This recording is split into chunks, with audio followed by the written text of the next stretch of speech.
todos vocês, mais uma vez fazendo mais um comentário da nossa lição, dessa feita, a lição de número 9, o mistério da unidade revelada. Lição essa que será ministrada no próximo dia 31 de maio de 2020, domingo que vem. Agradecemos a todos vocês por permitirem que adentremos ao seu lar por meio desse vídeo. Também externamos os nossos agradecimentos ao nosso pastor presidente, pastor Cleudson Carlos, que dá um apoio incondicional a esse trabalho. Agradecemos também o apoio do nosso diretor da EBD, pastor Cícero da Graça, que também é um dos apoiadores e incentivadores desse projeto, tá bom? Bom, comecemos então a nossa aula de hoje e já vamos começar com o nosso texto áureo. O texto áureo se encontra em Efésios, capítulo de número 3 e o verso de número 5. Olha o que diz a palavra do Senhor. O qual, noutros séculos, não foi manifestado aos filhos dos homens, como agora tem sido revelado pelo Espírito aos seus apóstolos e profetas. Esse é o texto áureo da nossa lição de hoje. Nossa verdade prática destaca que Deus revelou o mistério que esteve oculto desde todos os séculos aos profetas, aos seus profetas e aos apóstolos do Novo Testamento. O texto base da nossa lição se encontra em Efésios, capítulo de número 3, do verso de número 1 ao verso de número 13. Uma leitura muito interessante que fundamenta a nossa aula de hoje. O objetivo geral da nossa lição compreende em estudar o mistério de Deus que esteve oculto e a revelação concedida aos profetas e aos apóstolos. Muito bem, adentrando a nossa lição, na nossa introdução, nós temos um desafio que é colocado para o nosso pano de fundo de aula de hoje, que é exatamente a definição da palavra mistério e esse processo de revelação que se dá dentro da compreensão do nosso apóstolo, do nosso texto estudado através da revelação do apóstolo Paulo. O primeiro ponto da nossa lição fala sobre o mistério oculto no Antigo Testamento. O primeiro subponto fala sobre a definição da palavra mistério. A palavra mistério vem do grego mysterion, que quer dizer segredo, doutrina secreta ou algo que esteja encoberto. É óbvio que nós precisamos pontuar que aqui não cabe Deuteronômio capítulo 29 e 29, que as coisas ocultas são para Deus e as reveladas para os homens. O que eu percebo à luz da revelação progressiva de Deus na Bíblia é que Deus sempre quis revelar os mistérios no tocante ao seu trabalhar, ao seu propósito para a humanidade e que isso ficasse bem nítido como fator norteador da fé daqueles que seguem o Senhor.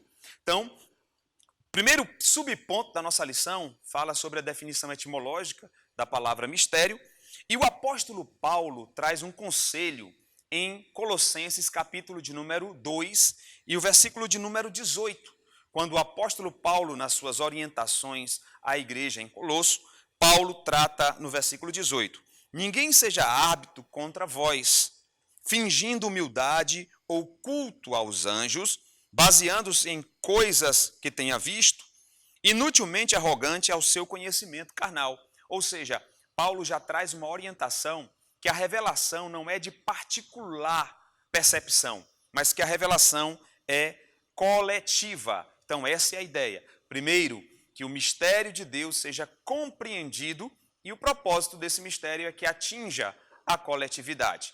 Então, nós temos um mistério revelado, um mistério a ser revelado e esse mistério é maravilhoso demais para nós.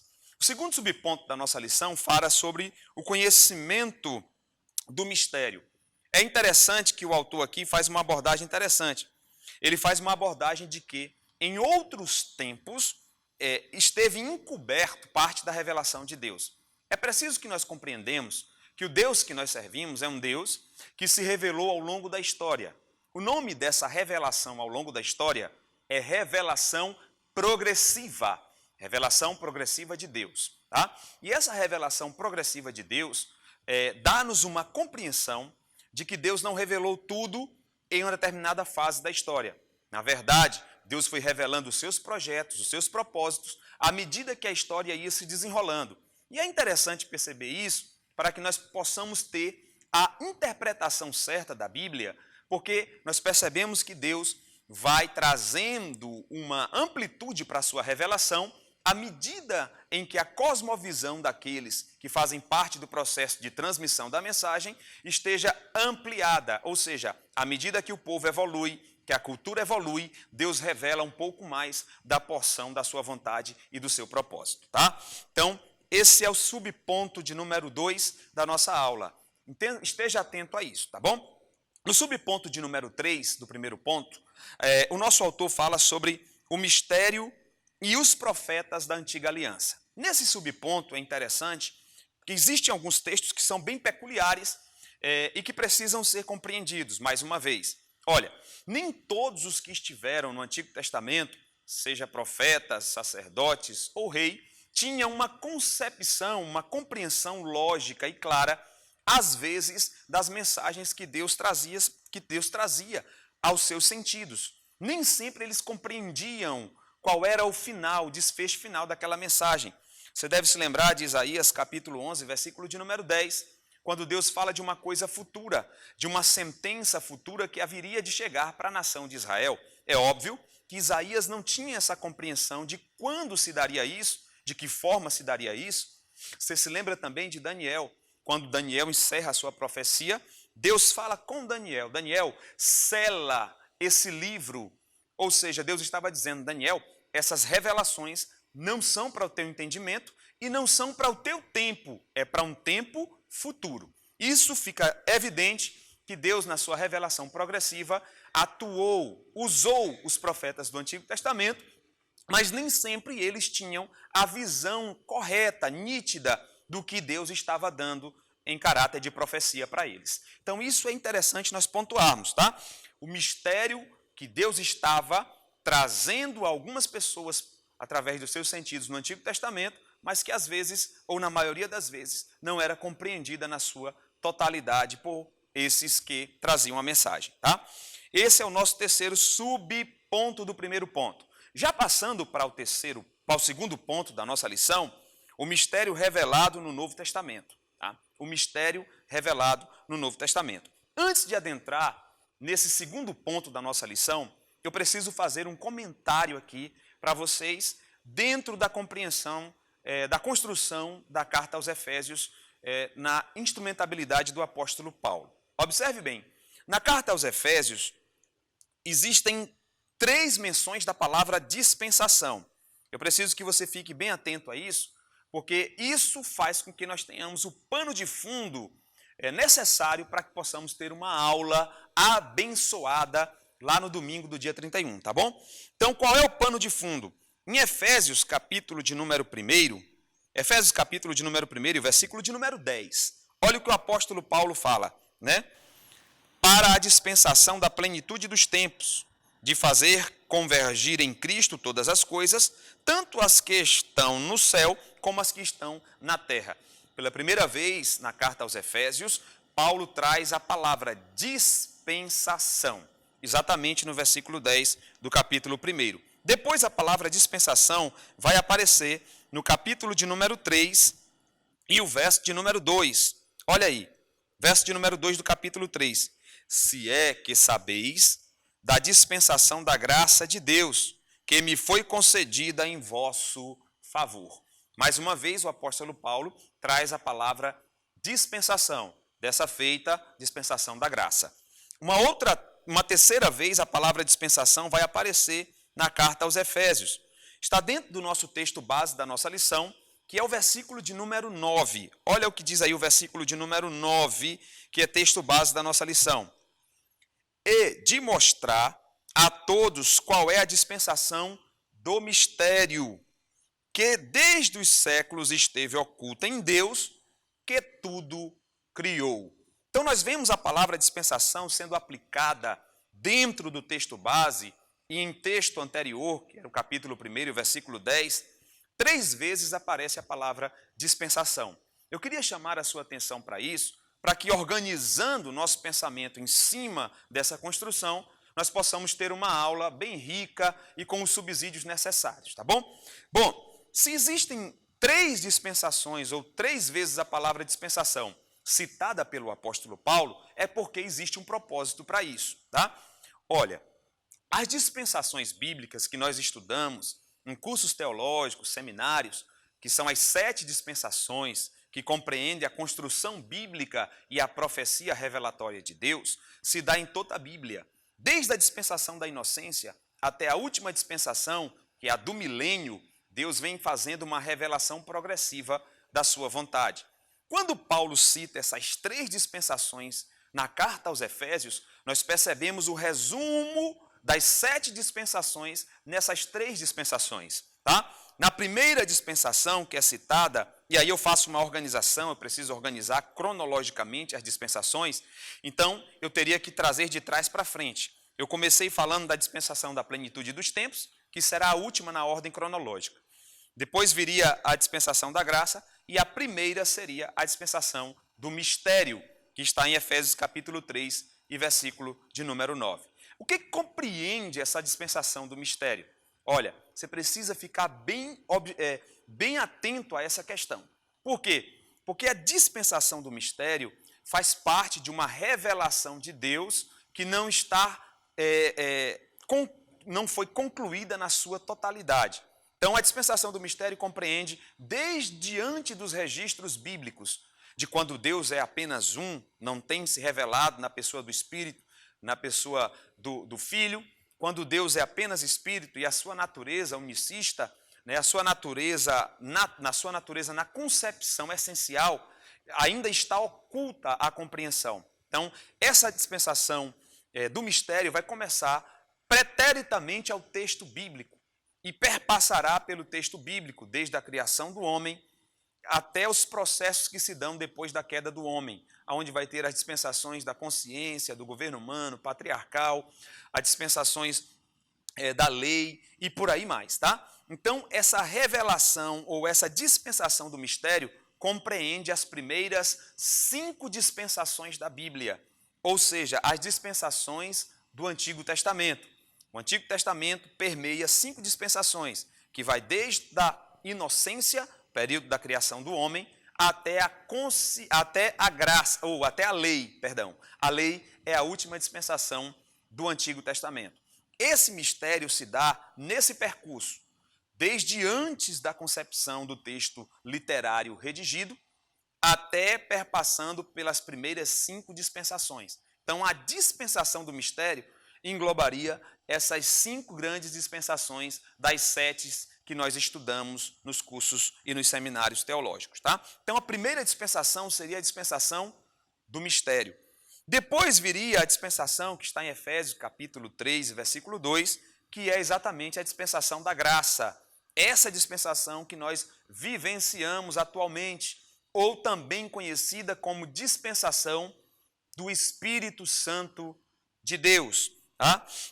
Então, a dispensação do mistério começa com a unidade absoluta de Deus, né? Deus é Espírito em essência, a sua natureza é Espírito. Isso está fora da nossa compreensão, por isso, dispensação do mistério, né? O mistério começa a se revelar ao longo do Antigo Testamento, nas 5 dispensações que eu já falei, até chegar na dispensação da graça de Deus. Na dispensação da graça de Deus, o mistério é revelado na pessoa do Senhor Jesus Cristo. E aí você deve se lembrar de João, capítulo de número 1 e o verso de número 2, né? Verso de número 1 e o verso de número 2. No princípio era o verbo, e o verbo... Deixa eu ler para vocês aqui, João, capítulo de número... Texto muito conhecido da gente, capítulo de número 1, versículo de número 1. No princípio era o verbo, e o verbo estava com Deus, e o verbo era Deus. E ele estava no princípio com Deus. Todas as coisas foram feitas por intermédio dele, e sem ele, nada do que foi feito se fez.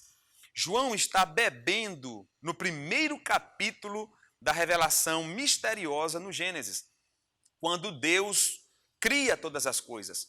E a palavra que Deus usa para criar todas as coisas é um verbo chamado davar.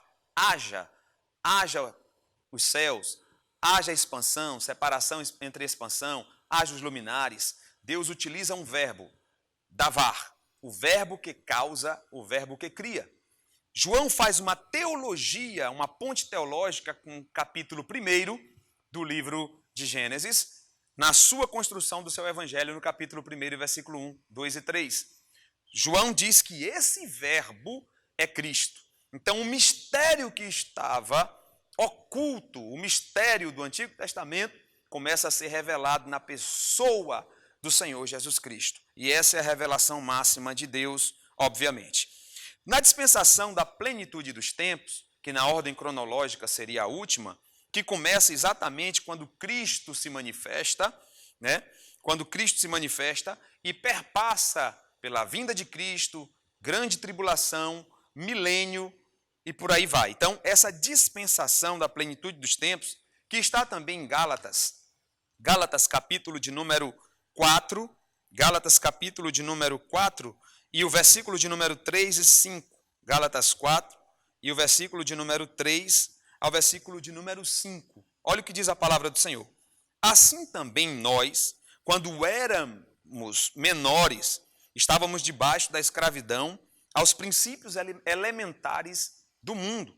Vindo, porém, à plenitude dos tempos, Deus enviou o seu Filho, nascido de mulher, nascido debaixo da lei, para resgatar os que estavam debaixo da lei, a fim de que recebêssemos a adoção de filhos. Então, a plenitude dos tempos, que é essa terceira dispensação tratada pelo apóstolo Paulo e é texto base da nossa lição de hoje, a plenitude dos tempos, essa terceira dispensação, começa na manifestação do Filho de Deus, perpassa pelo período da graça, passa pelo período do arrebatamento da igreja, onde finaliza a graça, passa pela grande tribulação, vai até o milênio, período do reino milenar de paz na terra, onde Cristo regerará as nações, até que se cumpra o final do milênio. Aí, cabalmente, nós entendemos o sentido etimológico da palavra plenitude dos tempos. Vale ressaltar que tempo aqui é o cronos, o tempo humano, e não o tempo de Deus, que é o kairos. Deus não se insere nesse processo. Então, o texto ou a dispensação da plenitude dos tempos vai falar exatamente sobre o período cronológico dos seres humanos aqui na Terra, começando pela revelação de Cristo, o resgate da igreja, passando pela graça, arrebatamento da igreja, grande tribulação e o milênio. Então, aí se conclui a plenitude dos tempos, tá bom? Queria colocar essa fundamentação, né, esse subsídio extra para você, professor, utilizar na sua classe, tá?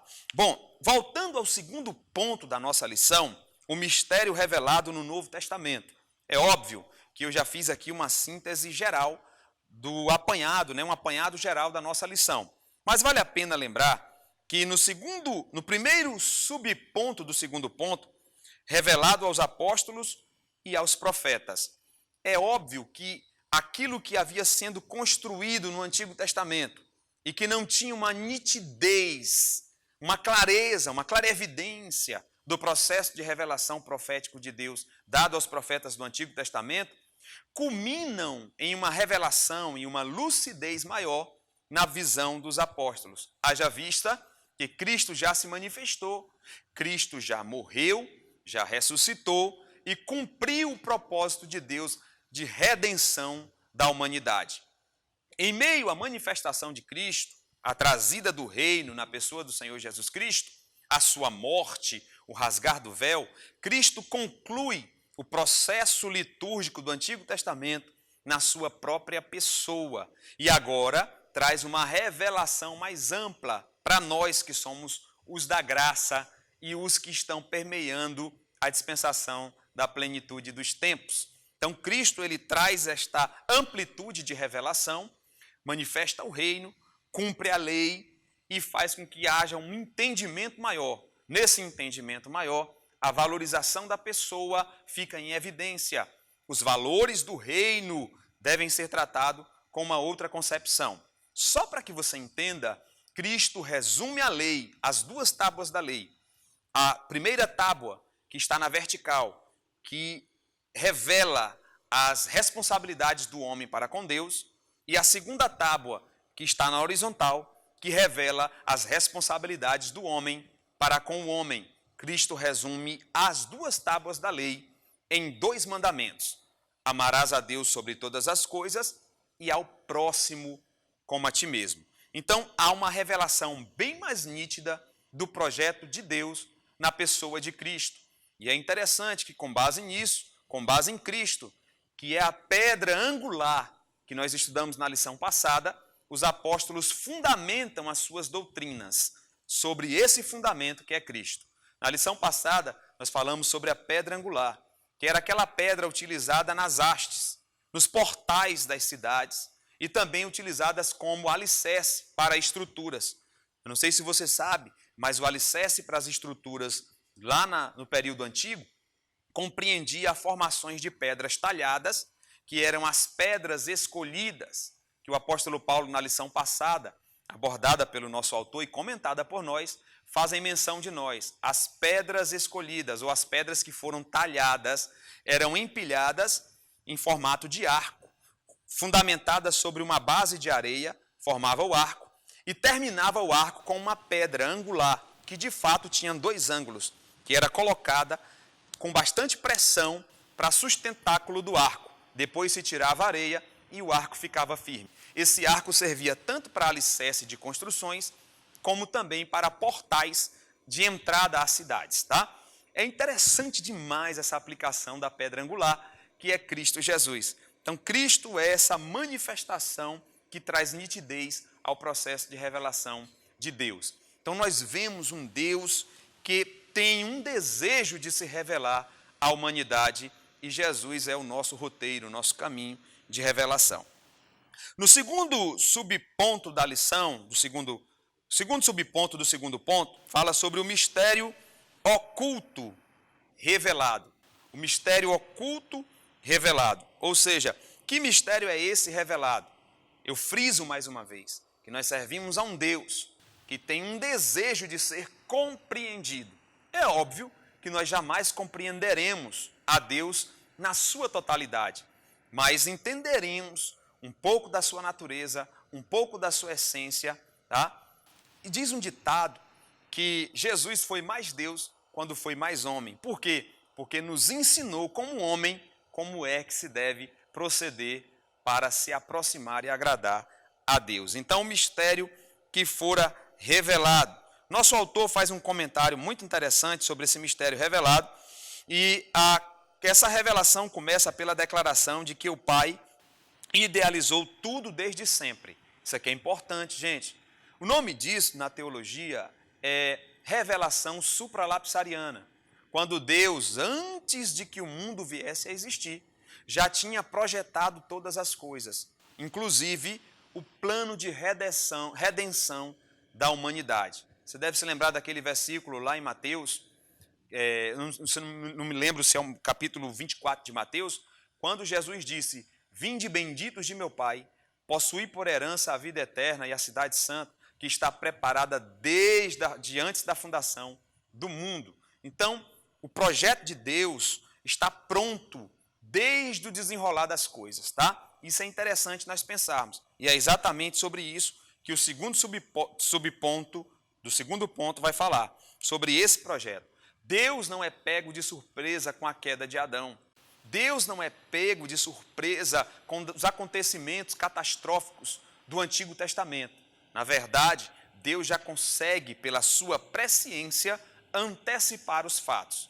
É claro que Deus não vai arbitrar e escolher uns em detrimento de outros. Não é essa a perspectiva teológica, não é uma perspectiva calvinista, mas o fato é que Deus, na sua soberania e na sua presciência, a palavra aqui, predestinação, se encaixa. Por quê? Porque Deus previu aqueles que decidiriam e que teriam fé e seriam abençoados pelo sacrifício de Jesus. Então, o mistério oculto que foi revelado, esse mistério já estava planejado por Deus antes do desenrolar da história, e Deus tinha um propósito em revelá-lo na pessoa do Senhor Jesus Cristo. É interessante também que no capítulo de número 1, versículo 14, capítulo de número 3, o versículo 11, essa revelação ela coaduna para um propósito. Qual é o propósito? Uma unidade, como diz o próprio tema da nossa lição, né? Uma unidade revelada. Que unidade é essa? O capítulo de número 3 e o versículo de número 10. Para que agora, pela igreja, a multiforme sabedoria de Deus seja conhecida dos principados e potestades dos céus.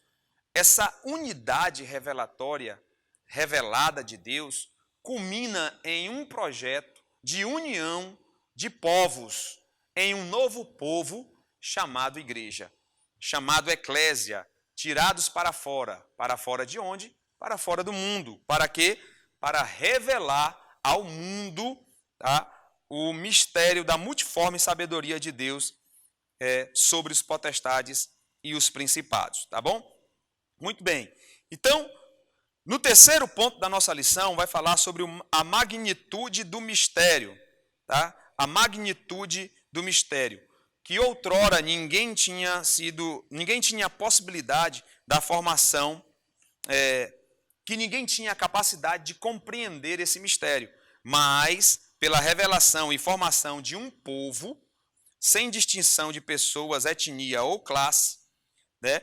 Mas Cristo, e por meio de Cristo, todos são participantes da mesma promessa. Então, o mistério revelado de Deus se dá exatamente nisso. Qual é a magnitude dessa revelação, desse mistério? A magnitude é a conclusão da formação de um povo, oriundo de várias etnias, de várias raças e nações. E esse povo seria aquele na qual se daria o final destas revelações ou deste mistério. Então, o mistério revelado se dá exatamente na formação de um corpo no qual Cristo é o cabeça, de um povo específico para louvor e adoração do nome do Senhor. Essa é a magnitude do mistério ou da revelação do mistério. No terceiro subponto da nossa lição, o mistério pré-estabelecido por Deus. As riquezas, primeiro subponto, as riquezas insondáveis de Cristo. Quais são as riquezas insondáveis de Cristo?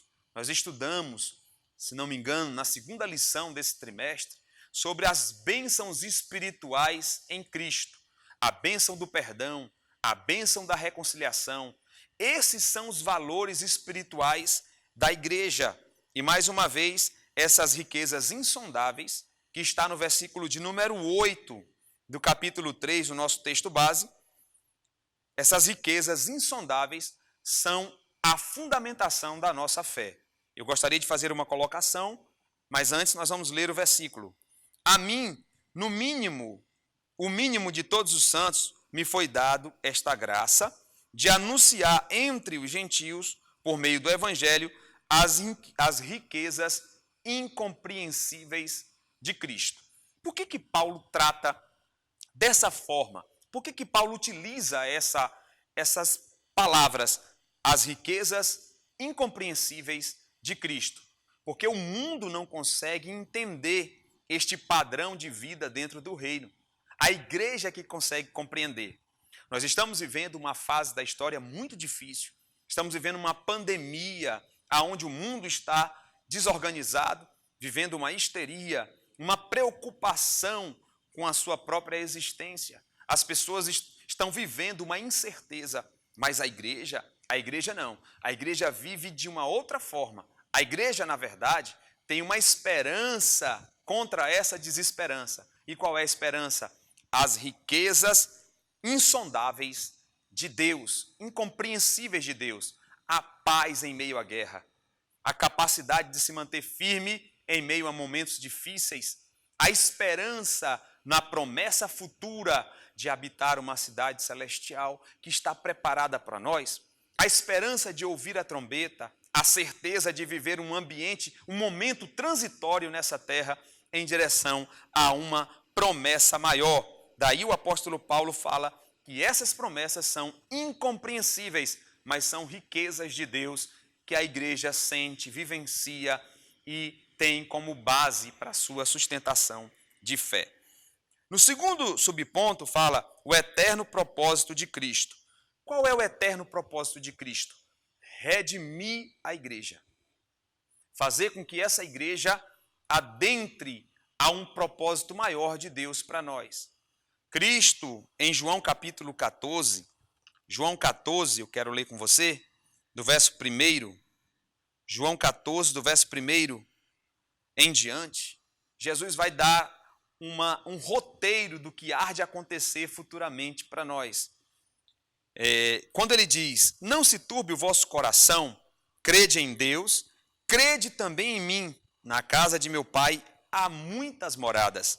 Se não fosse assim, eu vos teria dito, pois vou preparar-vos lugar. E quando eu for preparar-vos lugar, virei outra vez a vós, e vos levarei para mim, para que aonde eu esteja, estejais vós também. A conclusão da obra de Cristo, o eterno propósito de Cristo, se dá desde antes da fundação do mundo, na visão supralapsariana de Deus, quando Deus anteviu todas as coisas, e há de perpassar pelo nosso tempo cronológico, quando se dará a plenitude dos tempos, e se consumará naquele grande dia, quando a igreja for arrebatada, e a igreja permear ou habitar a cidade, que também está pronta eternamente para aqueles que forem fiéis. Então esse é o propósito eterno de Cristo. Tá? E já finalizando a nossa aula de hoje, no terceiro subponto da lição, o plano divinamente pré-estabelecido. Que plano é esse? O plano que surgiu desde antes da fundação do mundo, mas que na prática das coisas se desenrola em Adão. Deixa eu fazer uma colocação importante aqui para nós. Quando Deus cria o homem, lá em Gênesis 20, capítulo 1, 26 e 27, Deus vai criar o homem conforme a sua imagem, segundo a sua semelhança, e vai dizer para que esse homem domine sobre todas as coisas.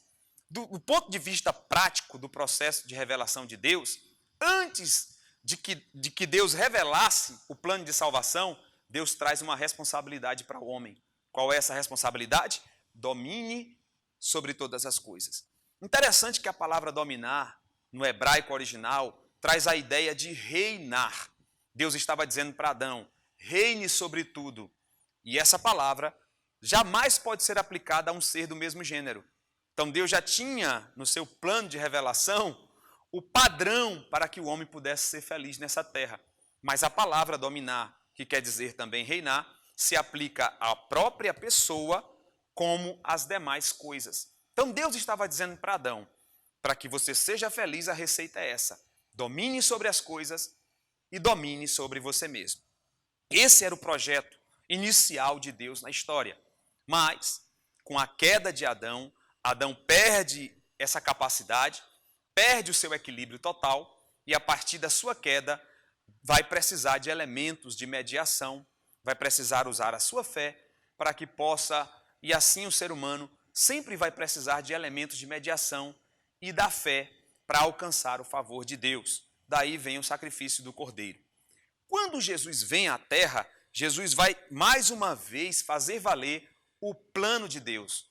Quando ele se manifesta, lá em Filipenses, capítulo de número 2, do verso 5 a seguir, quando Paulo vai escrevendo aos Filipenses, declara, de sorte que haja em vós o mesmo sentimento que também houve em Cristo Jesus, que sendo achado na forma de Deus, não teve por usurpação ser igual a Deus, mas abriu mão da sua glória.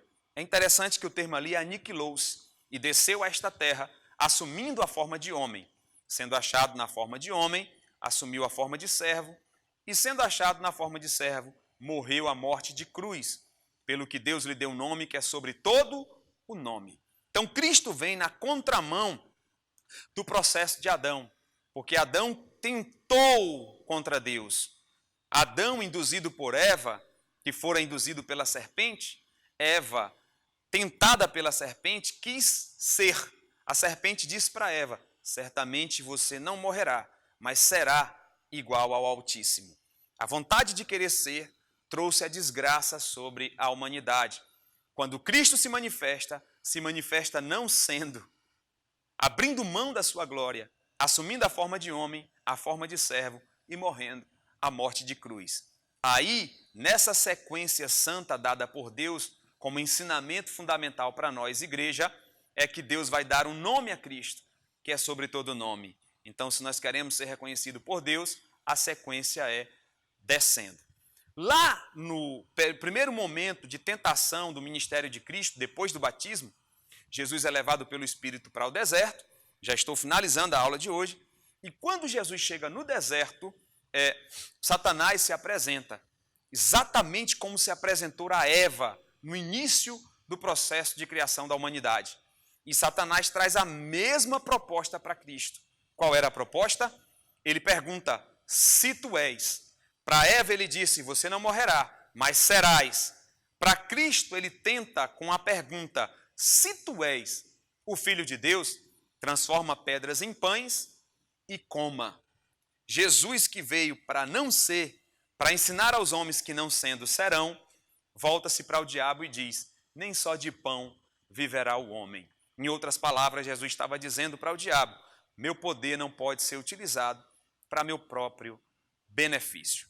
Interessante demais perceber isso, porque dessa forma nós compreendemos esse propósito de Deus para a humanidade, o plano divinamente pré-estabelecido. Como eu já disse, Deus não é pego de surpresa. Deus já sabia pela sua presciência que Adão haveria de tropeçar, mas também na sua presciência, Deus estabelece um plano na pessoa de Jesus, que é a revelação plena do mistério de Deus ao longo da história. E através deste plano, Deus resgata a humanidade e transforma de etnias e povos um povo que seria referência para que o nome dele fosse adorado e manifestado aqui na terra. Então, vivamos com esse exemplo, cresçamos através destas verdades, nós somos a unidade revelada, o mistério revelado na unidade. Nós somos e vivemos esta maravilhosa manifestação das maravilhas de Deus, né? Das bênçãos espirituais de Deus. Nós somos o mistério revelado.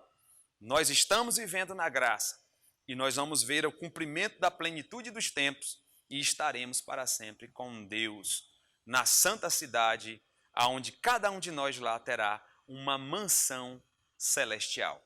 Deus te abençoe, Deus te fortaleça, Deus te mantenha firme nesses projetos, nesses propósitos pré-estabelecidos por Ele e revelado para nós nesse momento chamado graça. Forte abraço a todos, siga-nos no nosso canal no YouTube, Professor Antonilson Almeida, siga-nos no Facebook, no Instagram, tá? E nós queremos também agradecer aos nossos parceiros que conosco fazem parte desse projeto maravilhoso, tá bom? Até o próximo vídeo, próximo comentário da lição, querendo Deus. Forte abraço a todos.